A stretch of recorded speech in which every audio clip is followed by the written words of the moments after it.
Bueno, mi nombre es Diana Rico y ahora voy a explicarles sobre la segunda unidad, el ejercicio o la tarea relacionada con la planificación y gestión de procesos.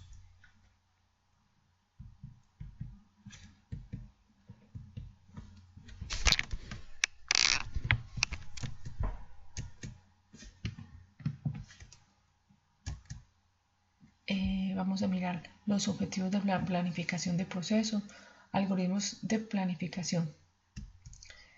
Los objetivos de la planificación: sabemos que el sistema operativo debe decidir qué proceso va a ejecutar de aquellos que están listos para ejecución. Hay algo que se llama planificador, que hace parte del sistema operativo y que decide mediante algoritmos de planificación qué tipo de algoritmo utilizar para saber cuál es el proceso o los procesos que se van a ejecutar en primer lugar. Los objetivos es que haya entre los procesos equidad, eficiencia, un buen tiempo de respuesta y maximizar el número de trabajos procesados.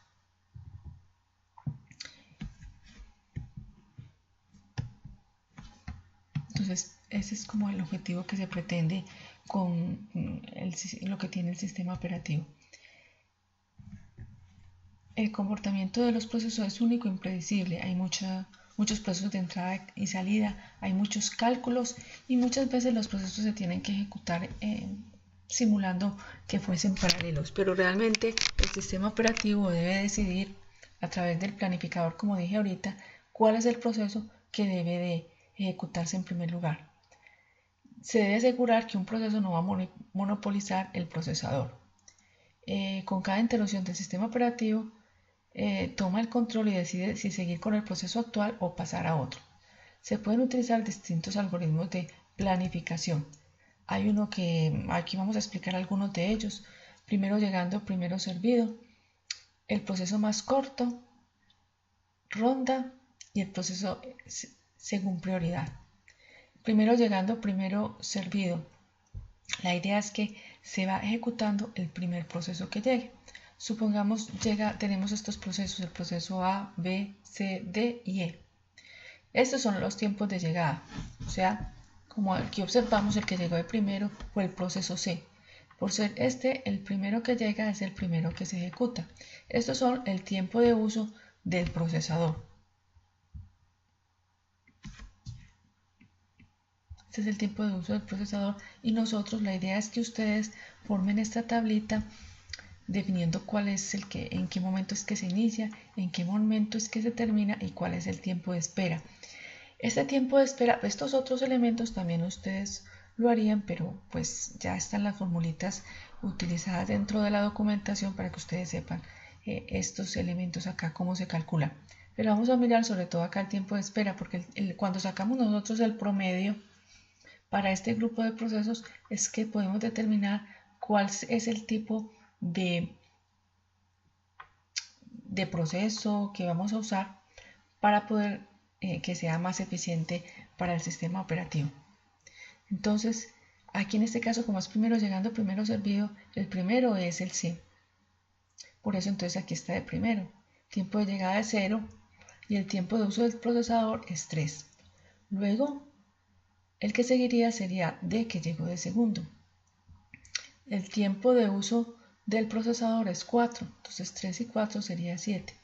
De tercero sería A, que llegó de tercero, tiene el tiempo de espera de llegada 2, y el tiempo de uso del procesador son 3 unidades, entonces sería 7 más 3 sería 10.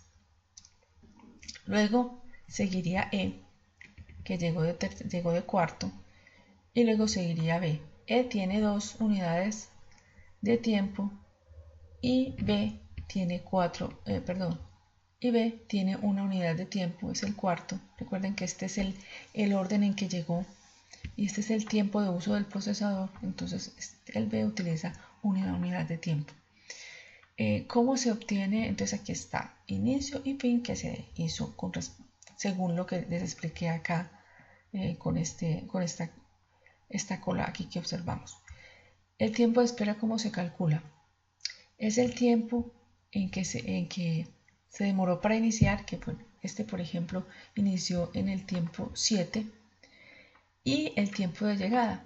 Si este llegó a las 2 unidades de tiempo y inició a las 7, entonces el tiempo que tuvo que esperar fue 7 menos 2, es decir, 5. Lo mismo acá. Aquí inició a las 12 unidades de tiempo y llegó a las 4 unidades, entonces sería 12 menos 4. Este inició al 0 y el tiempo de llegada fue 0, entonces no tuvo que esperar nada. Aquí inició a las 3 unidades de tiempo y llegó a la 1 unidad de tiempo, o sea, llegó, supongamos, a un segundo, entonces tuvo que esperar 2 unidades de tiempo, 3 menos 1.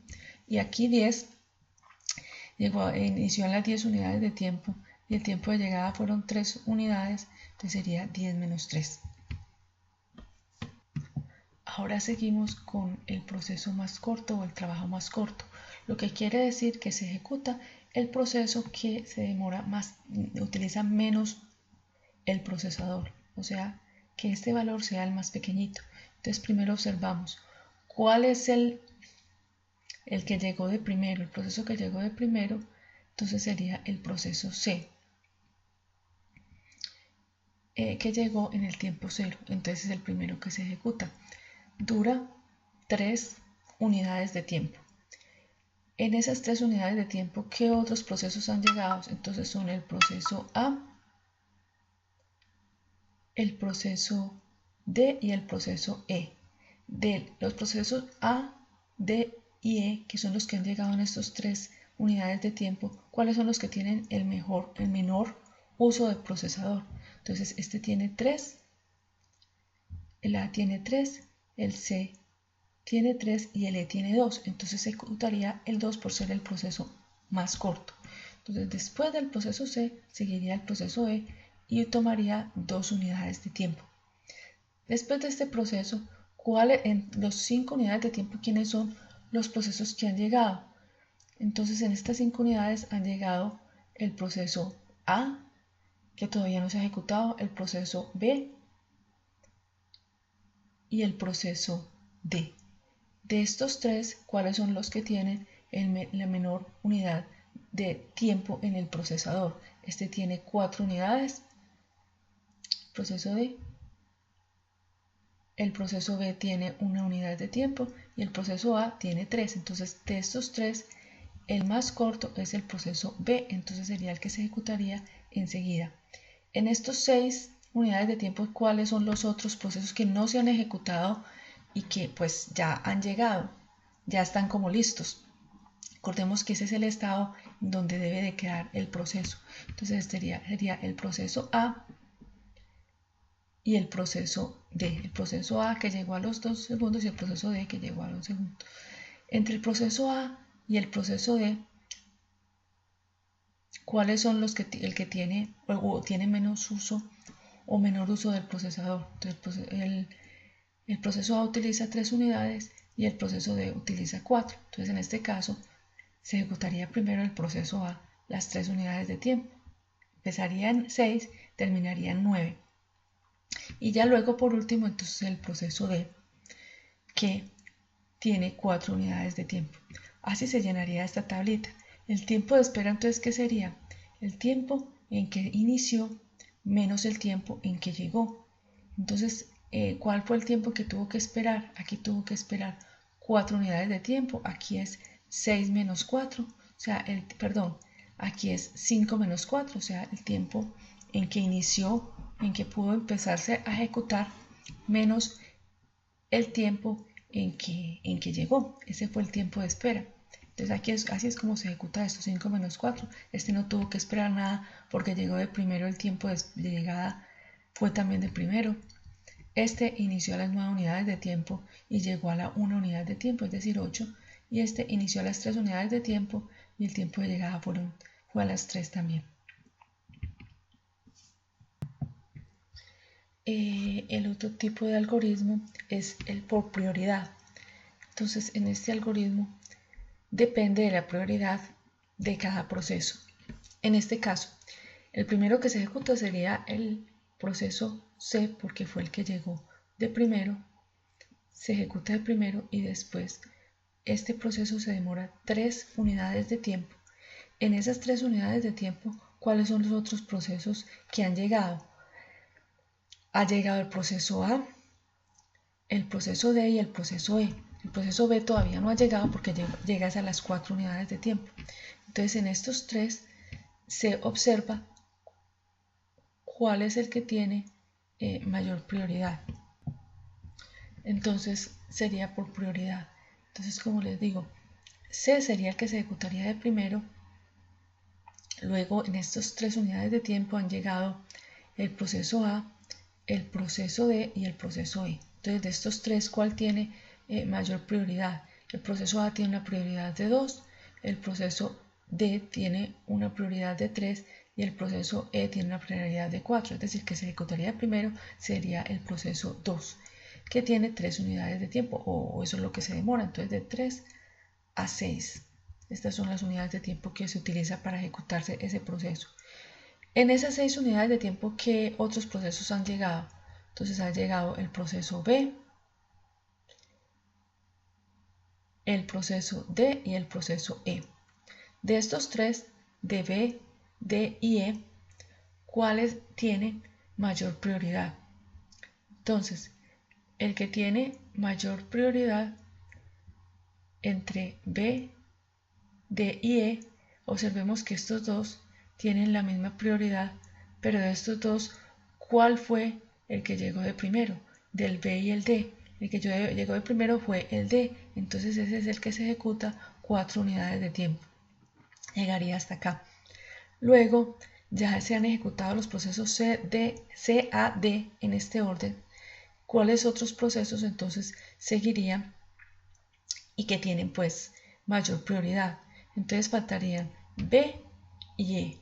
B tiene una prioridad de 3 y E tiene una prioridad de 4, es decir que B tiene mayor prioridad y sería la que se ejecutaría una unidad de tiempo. Y por último, el que tiene menor prioridad, que sería E, que tiene solamente una unidad de tiempo para ejecutarse. Aquí se obtendría el tiempo que tuvo que esperar cada proceso, que sería el tiempo en que se inició. Esta se inició, por ejemplo, a los 3 segundos y llegó a los 2 segundos, es decir, que tuvo que esperar un segundo. Este inició a los 10 segundos y llegó a los 4, es decir, que tuvo que esperar 7 segundos. Este llegó a los 0, inició a los 0, llegó a los 0, entonces no tuvo que esperar nada. Este llegó a los 6, inició a los 6, llegó a la 1, entonces tuvo que esperar 5. Este inició a las 11 segundos, el tiempo de llegada fue a las 3, entonces tuvo que esperar 8 segundos. Si nosotros observamos el tiempo de espera de cada uno de los procesos o de cada uno de los algoritmos, podemos definir cuál es el algoritmo mejor. Bueno, ya con estos algoritmos pueden ustedes desarrollar la tarea correspondiente a la unidad 2. Espero que esto haya sido claro para ustedes. Cualquier duda, por favor, me la pueden hacer llegar de lunes a jueves a las 8 de la noche. Muchísimas gracias.